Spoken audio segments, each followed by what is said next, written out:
Hey, what's going on, guys? It's Mags here, coming at y'all with a market review of October 16, 2024. Without further ado, let's jump straight into it. So, coming in the morning, um, we had this big 4-hour gap here. So I did originally want to be short, but I did want to sweep some highs before going short. Now, with that being said, that's not what the market did. So let's look at 9:30. This big candle to previous day low on the 15-minute. Let's go ahead and dig deeper into the chart here. So this is that 9:30 candle right here.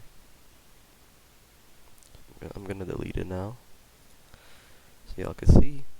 We came down, we took London low, and I was like, okay, maybe I could catch a retracement to previous day low. I didn't see nothing I liked there, so I just waited. We hit previous day low, and from there, time was aligning with the reversal at the reversal macro, 950 to 1010. I can mark that out for you guys here. Right here's the macro. So if you see here, this really it's just another confluence, but I'm not really paying attention to this as much as the actual price action. So once we came in, we took previous day low, we hit this 4-hour gap here after taking previous day low. This is previous day low, and right when we fell into that gap, I was more confident to look for a long. So right here, we had tapped into it. Let me mark it out for you guys here. So we came into that gap, and then we just kept sweeping, and then after this push up, that's when I wanted to be long, because we had inverted a gap after taking liquidity, and we displaced through a swing high. And then if you see the next candle after that, we displaced this swing high as well, which to me shows a lot of bullish confluence. But I just marketed in right there.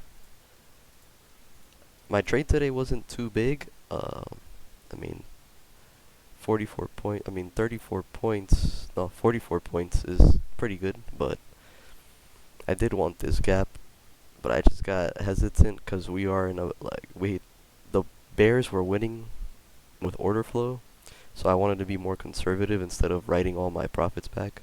But as you could see, we never went back down. We never went back down below my entry. So we got this shift up,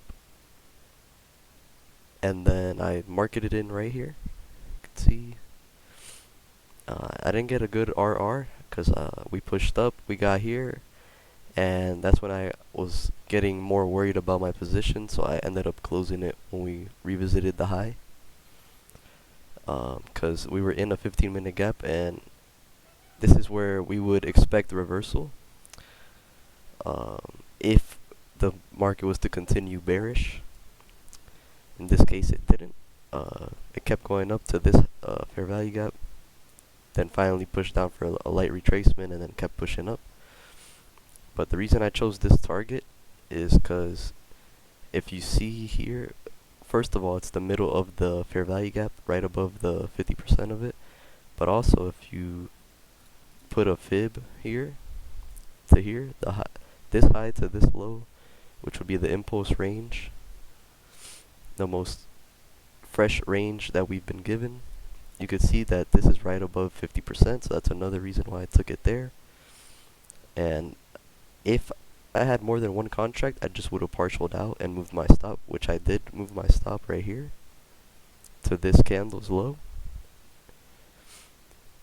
It's 2243 right here. So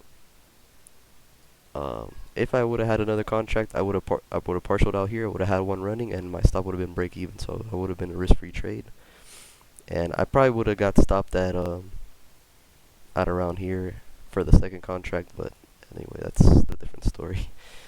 Originally, I did want to see us push to 730 at least, but that was a stretch since how big this fair value gap was here.